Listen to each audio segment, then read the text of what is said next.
If you're like me, you probably have a lot of cocktail ingredients lying around. Abundance is a word that maybe someone might use.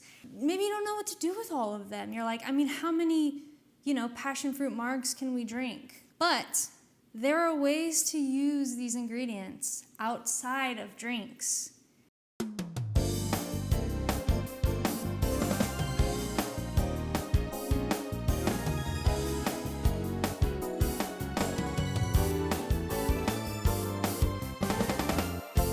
We're making carnitas. We're making mushroom carnitas. We've definitely put passion fruit in pork carnitas.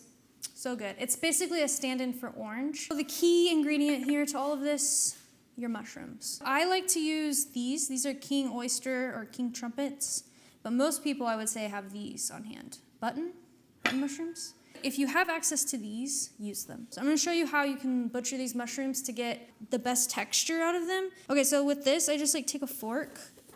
I mean, it kind of takes a long time, but it's worth it. This is the hardest part. This is the hardest part for sure, and time consuming. So if you have friends, call your friends in. If you have friends. I mean, I don't, obviously, but if you do, then you can call them right now. I like to cut halfway through because if you leave them long like this, I mean, they stay long like this. They'll stay connected. And when you're eating a taco and you go to bite down, it just pulls it out of the taco. So with the buttons, or if you have baby bellas, I like to separate the stem. This just shreds, see? So I like to shred this part. Also different texture. So if you're working with different mushrooms, this is kind of fun, okay? And then with these, I like to just super thinly slice them.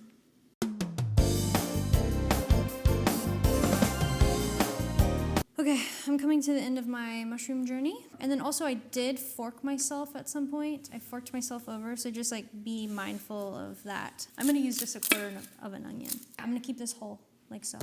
Peppers. So I'm dicing this because I really want it to just disappear. Cut my serranos in half, actually I'm gonna take these off. Garlic. And I'm gonna do a smash and chop. We are at the stove. I have a cinnamon stick. I'm gonna throw that in. And then I'm going in with black pepper. I don't know. It doesn't matter how much bit of oil. Okay, I'm gonna throw my jalapenos in, let those sweat a little. I'm gonna turn the heat down. Garlic. This is just to get a little head start for a couple minutes. Also completely optional.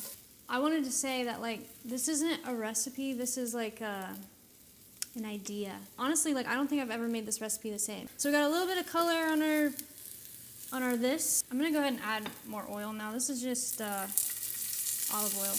Going in with the mushies. This is a lot of mushroom.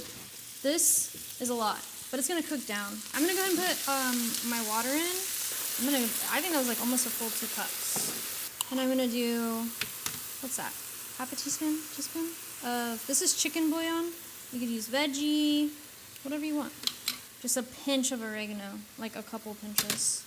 And I'm gonna stir this. I'm gonna stir this with the tiniest spoon that I have. Just gonna dissolve the broth in there.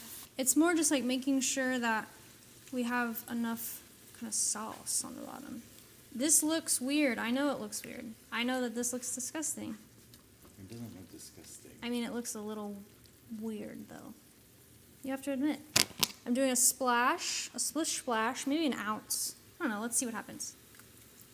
Maybe 3 ounces.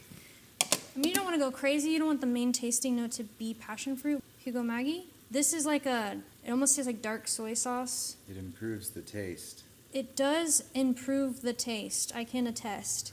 But if you put too much, it doesn't improve the taste. I'm just going to do maybe 2 quick, and I'll add more as I see fit. Be sure to check your bouillon to make sure it doesn't have MSG in it already. I'm just doing a little sprinkle, a couple little sprinkles. Okay. Oh. Okay, those serranos were, should have maybe took it easy on the serranos. Actually, let's add a little salt. Just a pinch, okay? Not a lot. So we tasted that, and it doesn't taste very good. The flavor's good, but you're gonna want to add salt and just more bouillon. But I would encourage you, if you end up making this or anything similar, just refrain. I know this looks like mushroom soup right now, but all of this water is gonna evolve. All of this water is gonna dissolve and evolve into an incredible dish. Basically, this water is going to evaporate. It's going to concentrate the flavors. So then by the time all the water's gone, it's frying in the oil, much like pork carnitas. That's like a key part that they're fried in their own fat. Oh shit, I forgot I was going to make a drink. I think it's time for a cooking drink. What do you say? I'm going to make something that I actually want to drink right now with my tacos. The Pashloma. Okay? TM. We own the trademark. Don't look it up, but we do. We own it. Have you heard about a paloma? Oh boy. Pashloma is passion fruit and a paloma, and they kissed, and they made a drink. I made the drink, really.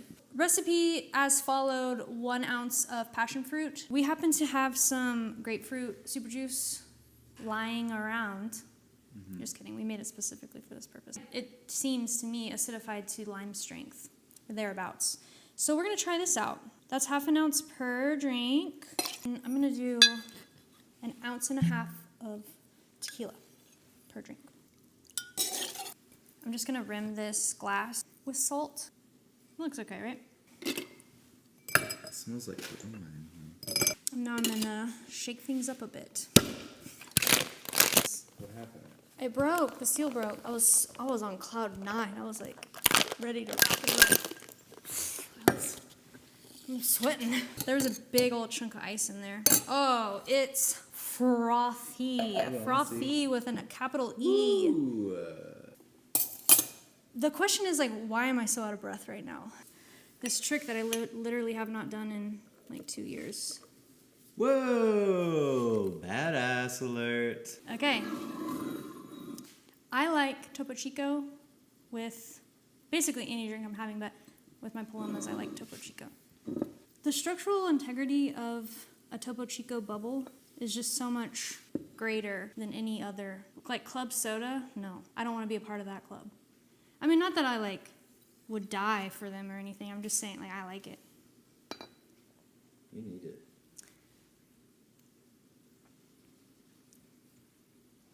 Yeah. I think we could have upped the acid a little. Oh, you know what? Here, look. Here's the move. Yeah.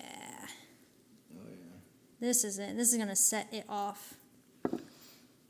Yes, that's way better. So good. Okay, while you weren't looking, I added a little bit more oil, maybe 2 tablespoons. I just wanted to. It's reducing. I just tried it. Good flavor. The cinnamon's coming through. Dare I say, I think I can taste the bay leaf, even. It's pretty spicy. Maybe you should add more passion fruit. Sweetness would help. I was thinking that. Yeah, it was totally your idea. So I'm gonna put a little bit more. Tasted it. I like the flavor of it, and it's still very much like under-seasoned. But I'm gonna take this a little bit farther before I season, because I don't want to over-season. Been there, done that, okay? Most of the liquid has cooked out. We're not done yet. But you can start to see, kind of get in there, some bubbling, some frying, more specifically. Where'd you get these tortillas? Hold on, you gotta get this on camera. Yeah. Jazz makes incredible tortillas, flour and corn. So he'll make like a batch of tortillas, and we'll freeze a little dough ball, and then thaw it, roll it out. I don't do any of that, but he does. I've been adding more oil, like a tablespoon at a time. If you kind of get the feeling like it's not enough oil to fry or to kind of do what you're trying to do, then add a little bit more. So we're getting pretty crispy. I'm gonna give it a little stir. Oh Yeah, that looks good. So this right now, this is working because we boiled our mushrooms first. And now instead of absorbing the oil, they're crisping up. Fascinating. I mean, come on. Are you serious? What? I want to eat that. This is the point where you have to have like a conversation with yourself and say like, what texture am I going for? How do you like your mushrooms? So at some point, you need to make the decision to remove your aromatics. Are we at a tossable level? I mean, it's not... Oh yeah.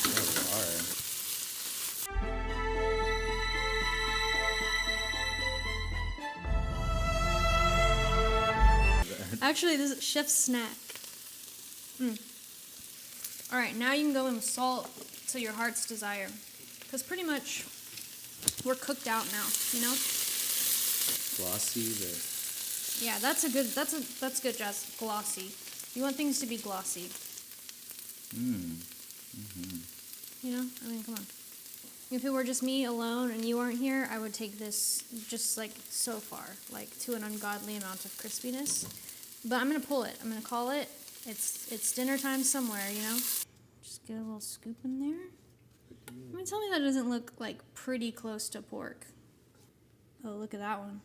Someone's in for a surprise. I don't want over. It's a fresh crunch. It's a I fresh know, crunch. but It's an important aspect. you like a whole leaf? Yeah. You know how I said, like, this is a passion fruit household? If I didn't say that already, I'm saying it now. Jazz made habanero passion fruit hot sauce. Aesthetically, very pleasing. I genuinely hope that you make some passion fruit syrup.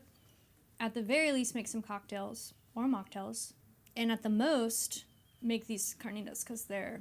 It's good. I mean, I'm waiting for this to be over so that I can eat these.